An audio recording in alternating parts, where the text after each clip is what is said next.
Kenny doesn't have the 400 meter legs that I do have. So Letsile Tebogo, or how do they say it overseas? They can't pronounce my name correctly. It's just Tebogo.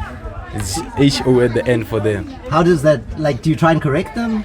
And I just let them be because we got our own differences. So I just let them be, and then if they say it correctly, it won't matter that much. As long as the job is done, that's what matters. So tell me about the dress code, because I'm catching you here on just a Sunday afternoon in Gaborone. Is this your Sunday dress?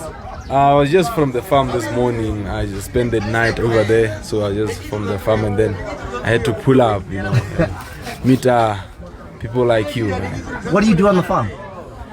Basically on the farm, what we do is we keep mostly I have cattle, and then other Botswana are giving me too much cattle, so I need to have a solid plan of what I'm going to do to increase the number of cattle. The plan is what, one day you want a farm, or is it an investment?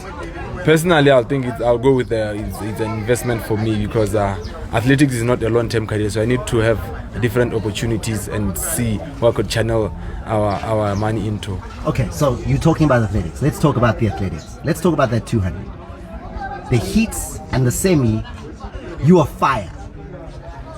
Fire, fire, fire, fire. Like, what was happening in your head there?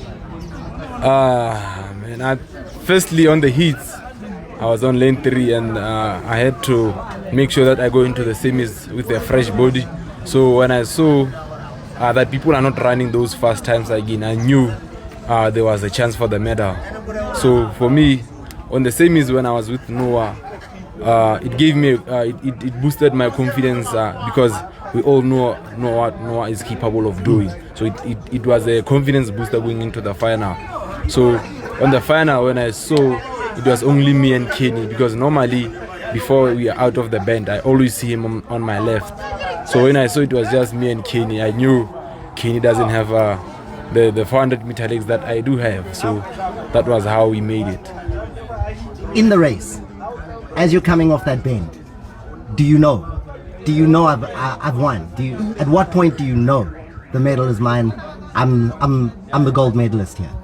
I knew after the last 50 meters of the race that I have won the gold medal, because normally on the curve I have to see Noah out first because I don't have that perfect curve, and then I just saw it was only me and Kenny competing at front, so I had to just know and keep up with the form. So the last 50, when I passed Kenny, that's when I knew I've won the race. We'll never know, none of us, what it feels like to be an Olympic gold medalist. Tell us. Man, it's amazing. I mean, the support everywhere, all over the world, it's really amazing, and I really appreciate it so much. And man, it's really amazing here back home, because everybody wants to pledge, wants to help us go forward as athletes for the LA 2028. Can you go faster in the 100? I believe as time goes on, we'll have to go faster.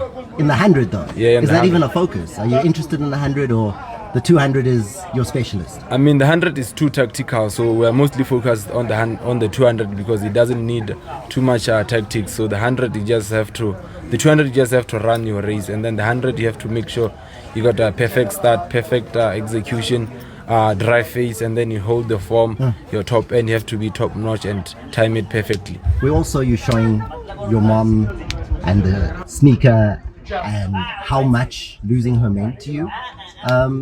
How do you think she'd feel, like, knowing what you've done now? I believe she would be happy. She will be happy for what I've did, because it's something that she believed I could do. It's something that she saw the potential in me through thick and thin. She was there every step of the way.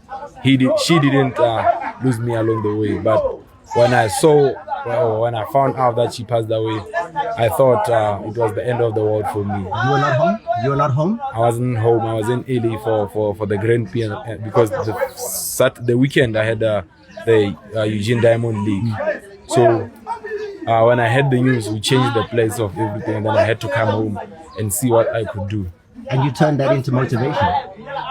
Man, I'm really for me, I thought I was closing the season. I thought it was the end of my career, And I'm grateful for the team that was around me, because they just told me to take each day how it comes. Don't put yourself under too much pressure.